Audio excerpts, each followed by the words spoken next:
नमस्कार दोस्तों। आज हम आपको एक ऐसे इंसान की कहानी बताने जा रहे हैं जिसे सुनने के बाद आपको यह रियलाइज़ होगा कि सक्सेस अगर पाना है तो हमें पेशेंट और कड़ी मेहनत निरंतर करते रहना चाहिए। ये कहानी है संदीप जांगड़ा जी की, जो कि हरियाणा के सोनीपत ज़िले के गोहाना गांव के रहने वाले हैं। शुरुआती दौर में उन्होंने कई मुसीबतों का सामना किया, लेकिन कभी हार नहीं मानी। कैसे सिर्फ 9,000 की नौकरी करने वाला आज करोड़ों का बिजनेस कर रहा है। आइए उनके सफ़र पर नज़र डालते हैं। संदीप जांगड़ा एक मिडिल क्लास फैमिली से आते हैं।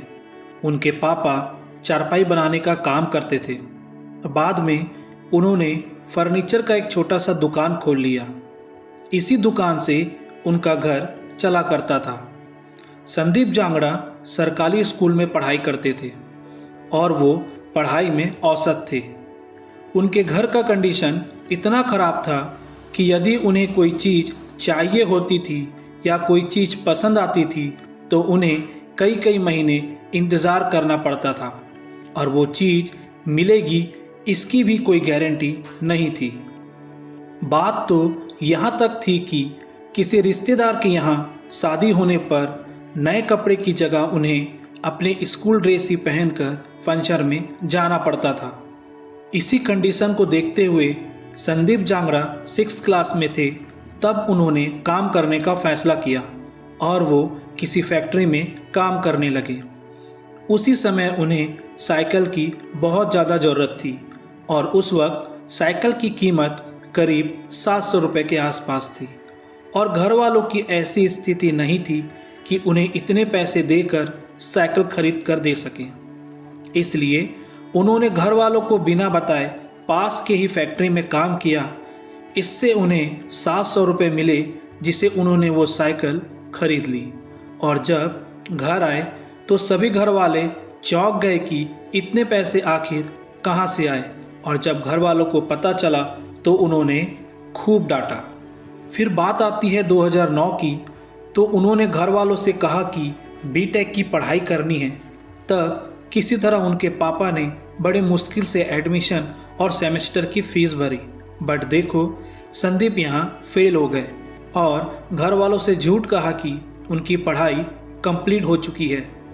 फिर बात आती है 2013 की, जब उन्होंने गुरुग्राम के एक फैक्ट्री में काम करना शुरू किया, जहां उन्हें 9,000 की सैलरी मिलती थी। लगभग 2 साल काम करने के बाद 2015 में वो अपने काम से संतुष्ट नहीं थे और दूसरे जगह काम करने का सोचा, पर बीटेक की डिग्री नहीं थी और भला डिग्री के बिना नौकरी कौन देगा। यही सोचते हुए उन्होंने नौकरी छोड़ दी, गांव आ गए, घर बैठ गए और पापा का सारा पैसा भी डुबो दिया। कुछ दिनों बाद आखिर घर वालों को पता चल ही गया कि संदीप का जॉब छूट चुका है। घर वालों ने बहुत कुछ कहा। तब उनके पापा ने पूछा कि क्या करोगे लाइफ में, कैसे चलेगा घर, कैसे चलेगी तुम्हारी ज़िंदगी। फिर उन्होंने ही सलाह दी कि हमारी पुरानी दुकान के बगल में छोटी सी जगह है, वहाँ कोई दुकान खोल लो। फिर जैसे तैसे सब कुछ रेडी हो गया था, दुकान भी खुल गया था, पर संदीप का मन नहीं लग रहा था। संदीप तो कुछ और ही करने का सोच रहे थे। तब जब वो गुरुग्राम फैक्ट्री में काम कर रहे थे, उन्होंने पहली बार कोई पिज्ज़ा खाया था। फिर उन्होंने इसी पिज्ज़ा बिजनेस के बारे में सोचने लगे कि गोहाना जैसे छोटे शहर में पिज्ज़ा की एक दुकान होनी चाहिए। फिर उन्होंने अपने स्कूल फ्रेंड किशन के साथ मिलकर ये बिजनेस को शुरू करना स्टार्ट किया। लेकिन ये बिजनेस शुरू होने से पहले उनके सबसे बड़ी प्रॉब्लम थी कि उन्हें तो पिज्ज़ा बनाने आता ही नहीं था। फिर उन्होंने आसपास पता किया कि पिज्ज़ा कैसे बनता है और कहाँ डिलीवर होता है।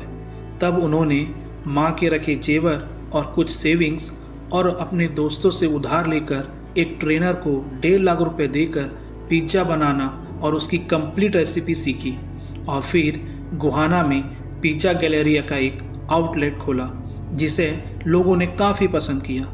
फिर उसके बाद उन्होंने पीछे मुड़कर नहीं देखा और आज हरियाणा दिल्ली और यूपी जैसे शहरों में 60 से ज़्यादा आउटलेट हैं। आज उनकी एक मंथ की सेल तकरीबन 8 से 9 लाख की है और ये फिगर बढ़ता ही जा रहा है और उनकी लास्ट ईयर का टर्नओवर लगभग 25 करोड़ के आसपास का रहा है। तो दोस्तों, ये कहानी उन सभी लोगों को इंस्पायर करती है जो लोग फेलियर देखकर रुक जाते हैं और कहते हैं हमसे कुछ नहीं होगा। दोस्तों, अगर संदीप जांगड़ा यही सोचकर मेहनत नहीं करते तो क्या उन्हें आज ये सक्सेस मिल पाता? कभी नहीं। इसलिए आप जिस भी फील्ड में हैं, जो भी कार्य कर रहे हैं, उसे पूरी मेहनत से और अपने ऊपर विश्वास रखकर करें। आपकी मेहनत ज़रूर सक्सेस में बदल जाएगी। तो दोस्तों, ऐसे ही और भी वीडियोस देखने के लिए चैनल को सब्सक्राइब कर नोटिफिकेशन ऑन कर लीजिए। वीडियो अच्छी लगे तो लाइक ज़रूर करें। धन्यवाद।